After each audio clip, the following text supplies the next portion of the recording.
paz do Senhor, irmãos. Mateus 16 e 18. Pois eu digo que tu és Pedro, sobre essa pedra edificarei a minha igreja, e as portas do inferno não prevalecerão contra ela. Vamos meditar um pouco a respeito da igreja. Quem é a igreja? O que é a igreja? Que igreja é essa em que há uma promessa que o inferno ou as portas do inferno, o agir demoníaco não iria prevalecer contra ela? Quem é a igreja? Nós temos que saber a diferença do templo para a igreja. O templo é o edifício onde nós nos reunimos para cultuar e adorar a Deus. Na linguagem bíblica, igreja somos nós. Eu sou a igreja. Você é a igreja. Por quê? Porque o meu corpo, o meu coração, a minha mente, ele é comparado com o templo do Espírito Santo. Daí a necessidade de purificação, santificação e tantas outras coisas, porque o Espírito Santo habita em mim. Então, por que existir o templo? Porque é no templo que nós nos reunimos como igreja para cultuar, adorar, termos comunhão com Deus, comunhão social. É o lugar em que nós nos reunimos para aprendizado.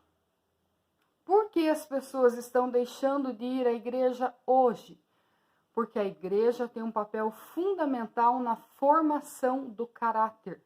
A igreja tem um papel fundamental na recuperação das vidas, na libertação das pessoas.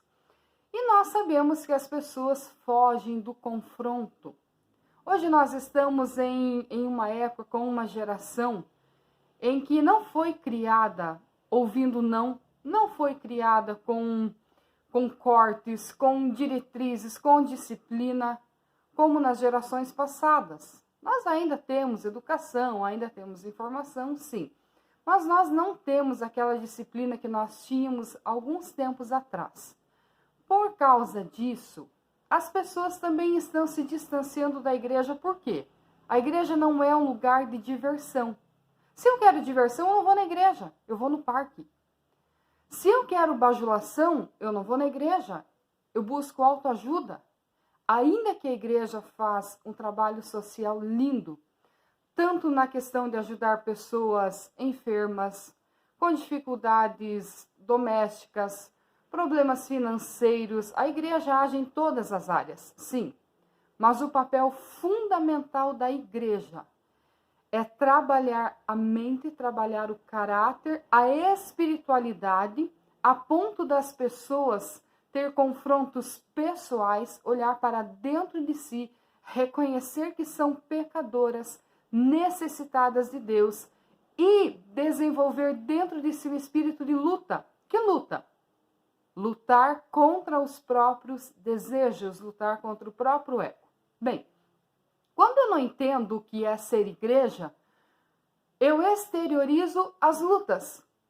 Eu maltrato pessoas, eu falo, eu critico, eu ofendo, eu magoo, eu rejeito, porque eu não compreendi que a guerra não é externa. Eu tenho que compreender que a guerra é interna.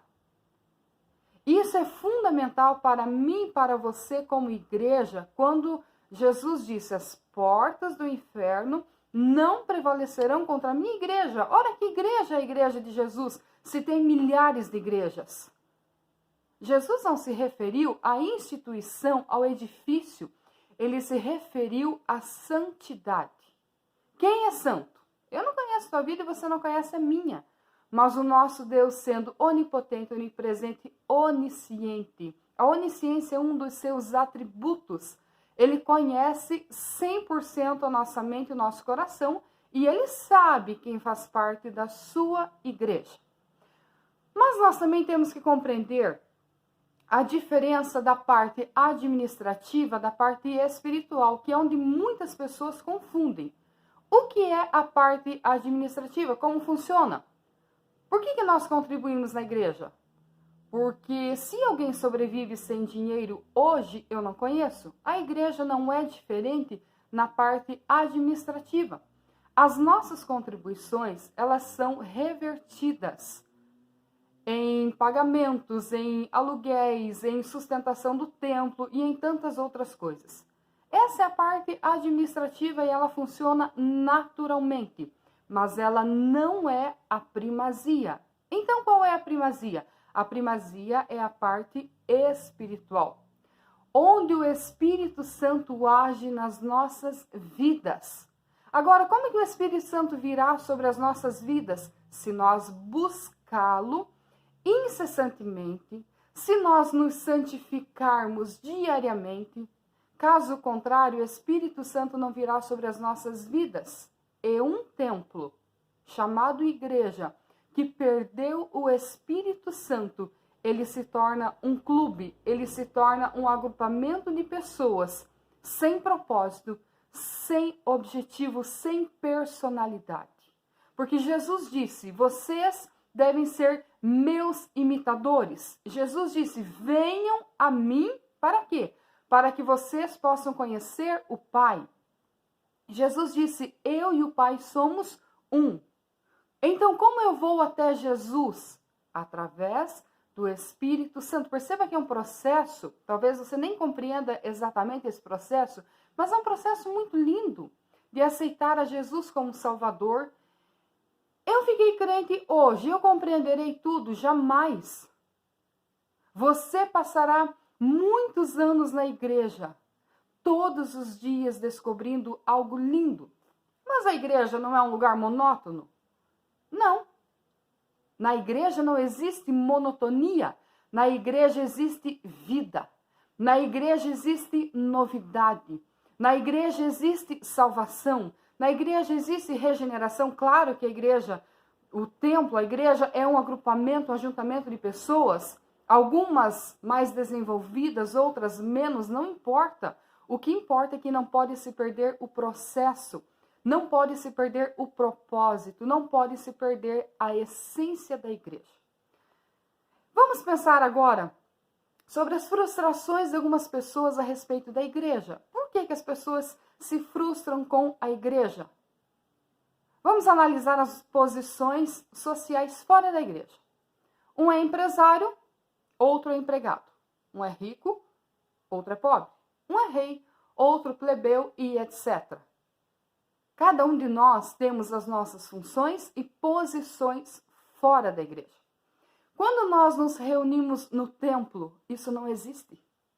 Quando nós nos reunimos no templo para adorar a Deus, todos nós estamos na condição de servo. E é aqui que as pessoas se frustram com a igreja, por quê? A mesma autoridade que elas têm fora da igreja, elas querem ter dentro, e a autoridade espiritual é diferente. A mesma posição que as pessoas têm fora da igreja, querem ter dentro da igreja, e não funciona. Porque todos nós fomos chamados para a salvação. Mas quando se trata de ministério, necessita de um chamado específico. E a Bíblia é clara ao nos ensinar sobre o chamado. A menos que você nunca tenha estudado a Bíblia, a menos que você não compreenda essas coisas, você irá se frustrar. Querer não é poder. Querer é poder fora da igreja. Dentro da igreja, querer não é poder. Qual é o segredo, então? Qual é o caminho?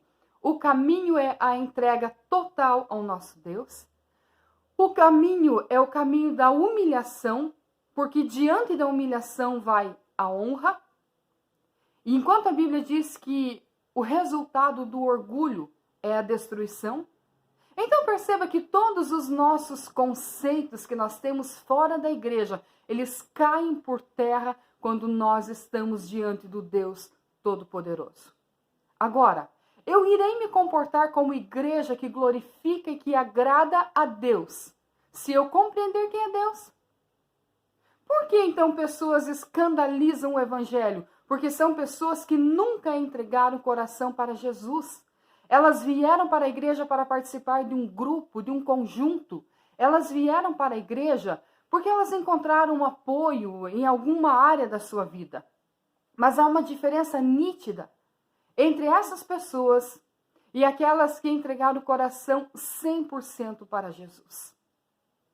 Antes de eu conhecer Jesus, eu falava o que eu queria. Hoje eu medito porque a palavra de Deus me torna inteligente. Para você que acha que ser cristão é antiquado, é ultrapassado, eu digo para você o seguinte: se existe uma coisa que você precisa de muita inteligência, é para você ser um legítimo cristão. Aí aquela pessoa que decidiu ser um cristão de verdade, ela vai ler, estudar, orar e colocar em prática o que a Bíblia nos ensina. Paulo deixou claro, a Bíblia, a Escritura deixa claro. O que roubava, não roube mais. O que matava, não mate mais. O que mentia, não minta mais. O que adulterava, não adultere mais. E ali nós temos uma sequência de doutrinas, de ensinamentos. Você precisa compreender o seguinte: não importa o que você era, mas a partir do momento em que você veio para uma igreja cristã, você precisa sim passar por uma transformação de vida, porque o passado Deus não lança em rosto. Então, quem somos nós para lançar o passado das pessoas em rosto? O que passou, passou. Mas a partir do momento em que eu aceitei Jesus como Salvador, eu preciso de me tornar igreja de Cristo. Lembre-se que igreja de Cristo não é algo simples. É professar o evangelho de maneira genuína, maneira essa que sufoca, mata o ego, a vaidade, o orgulho, a ruindade, tudo que tem dentro de nós, mas que desperta dentro de nós a bondade, a misericórdia, a santificação, a purificação, a transformação. É necessário passar por esse processo, sim, para ser igreja de Cristo. Caso contrário, eu só estarei fazendo parte de um agrupamento de pessoas.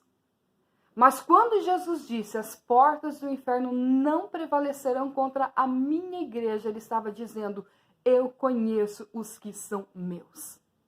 Por isso que no fim, após a morte, arrebatamento, após o fim de todas as coisas, muitas pessoas chegarão até Cristo e dirão, em teu nome eu profetizei, em teu nome eu preguei, em teu nome eu cantei, eu expulsei demônios, e a voz do Senhor dirá o seguinte, apartai-vos de mim para o fogo eterno, não vos conheço.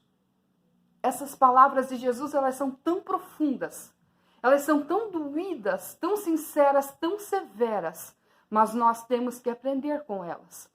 Quando Jesus diz, não vos conheço. Ou seja, o que você não conhece da minha vida, Jesus conhece. O que você não conhece do meu caráter, Jesus conhece. O que você não conhece da minha intimidade, Jesus conhece.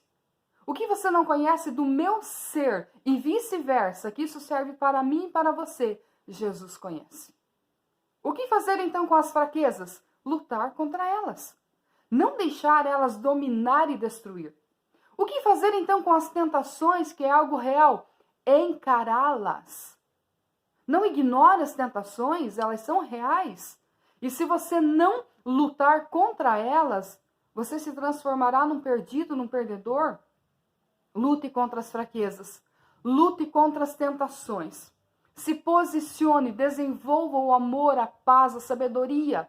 Quanta sabedoria tem faltado na mente das pessoas e as suas bocas têm refletido isso? Quantas coisas nós falamos sem entendimento, sem sabedoria? E ainda dizemos que somos igreja de Cristo. A igreja de Cristo persevera. A igreja de Cristo, como está registrado em Atos, ela é unânime na palavra, ela é unânime no amor, na perseverança, no ensinamento, na doutrina. Nós temos doutrinas para aprender, nós temos regras, sim. Agora, se eu não estou sujeita às regras, se eu não estou sujeita aos ensinamentos de Cristo, então eu não sirvo para ser igreja de Cristo. Com todo o carinho, que Deus abençoe a tua vida. E lembre-se, nós fomos chamados para a salvação. Se eu optar pela perdição, então é um assunto meu. Mas opte pela salvação.